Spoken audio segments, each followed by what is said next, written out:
Hello everyone, welcome to RG smart class. बहुत बहुत स्वागत है आपका आज के सेशन में। और आज के सेशन में हम लोग पूर्वी घाट और पश्चिमी घाट पर डिस्कस करेंगे।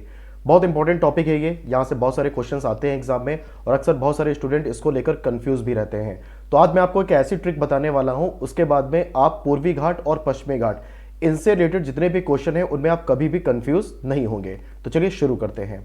तो सबसे पहले मैं आपको बता देता हूँ थोड़ा बेसिक मैप के बारे में। अगर हम लोग भारत के बारे में बात करें तो भारत में कुल 9 ऐसे राज्य हैं जो कि समुद्र के किनारे स्थित हैं, जिनके नाम आप यहां पर देख रहे हैं। गुजरात, महाराष्ट्र, गोवा, कर्नाटक और केरल। ये आपके जो राज्य हैं ये आपके अरब सागर की तरफ स्थित राज्य हैं। ये राज्य किस तरफ स्थित हैं, ध्यान रखेंगे, ये राज्य अरब सागर की तरफ स्थित हैं। और उसके बाद पश्चिम बंगाल, उड़ीसा, आंध्र प्रदेश, तमिलनाडु, ये वो राज्य हैं जो कि आपके बंगाल की खाड़ी की तरफ स्थित है। किधर स्थित है, बंगाल की खाड़ी की तरफ स्थित है। अब जो बंगाल की खाड़ी की तरफ वाला पार्ट है इसी को हम लोग बोलते हैं पूर्वी घाट, ठीक। और जो आपका अरब सागर वाला पार्ट है इसको हम लोग बोलते हैं पश्चिमी घाट। क्लियर।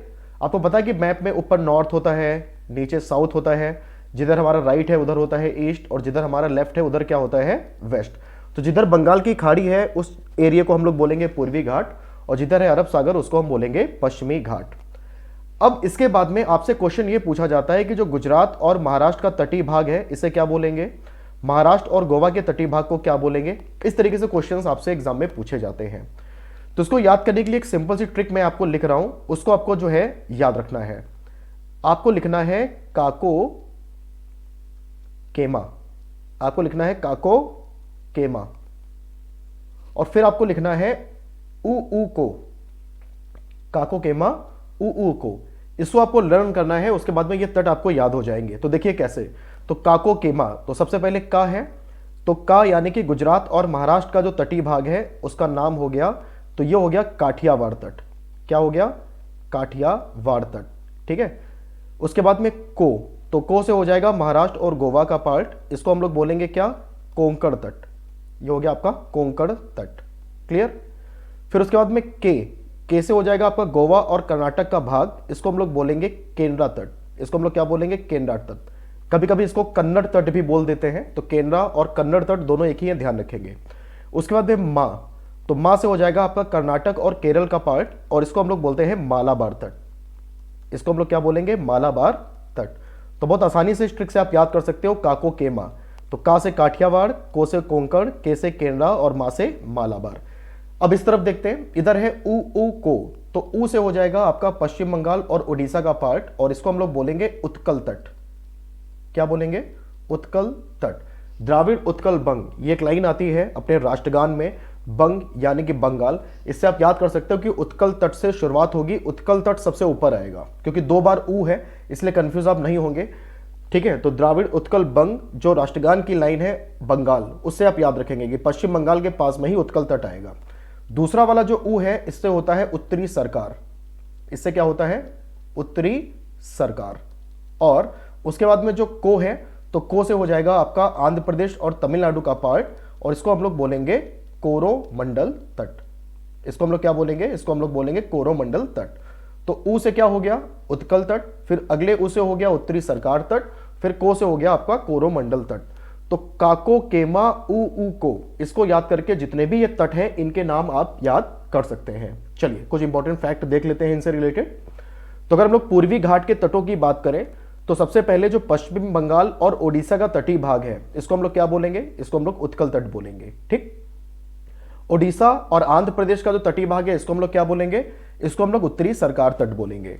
फिर उसके बाद में आंध्र प्रदेश और तमिलनाडु का जो तटीय भाग है ये क्या कहलाता है, ये कहलाता है कोरोमंडल तट। अपने आप मैप बना के प्रैक्टिस करिएगा, आपको बहुत आसानी से ये याद हो जाएगा।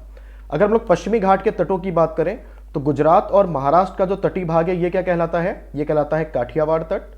महाराष्ट्र और गोवा का तटीय भाग क्या कहलाता है, ये कहलाता है कोंकण तट। गोवा और कर्नाटक का जो तटीय भाग है ये कहलाता है केनरा तट, और कर्नाटक और केरल का जो तटीय भाग है ये कहलाता है मालाबार तट। याद कर लेंगे इसको। भारत में कुल 9 राज्य हैं जो समुद्र के किनारे स्थित है, जैसा मैंने भी आपको बताया, आप याद रखेंगे भारत में कुल ऐसे 9 राज्य हैं जो कि समुद्र के किनारे स्थित हैं। और भारत के पूर्व में है बंगाल की खाड़ी, भारत के पूर्व में क्या है, बंगाल की खाड़ी, और भारत के पश्चिम में है अरब सागर। भारत के उत्तर में जो है वो है हिमालय पर्वत और भारत के दक्षिण में है हिंद महासागर। तो इसको भी आप याद रखेंगे। आप याद रखेंगे कि भारत में जो पूर्वी घाट और पश्चिमी घाट है ये आपस में मिलते हैं कहां? ये आपस में मिलते हैं नीलगिरी पर्वत पर। ठीक है, अभी नीलगिरी पर्वत मैं आपको मैप पे दिखा दूंगा कहां पर है। और आप याद रखोगे भारत में जो सर्वाधिक जैव विविधता है यानी कि जो बायोडायवर्सिटी है वो कहां पाई जाती है? वो पाई जाती है पश्चिमी घाट में। तो एक बार फिर से चलते हैं मैप की तरफ और ये है इंडिया का मैप। तो जैसा कि मैंने आपको बताया, आप ध्यान रखेंगे ये वाला जो पार्ट है ये आपका क्या कहलाता है?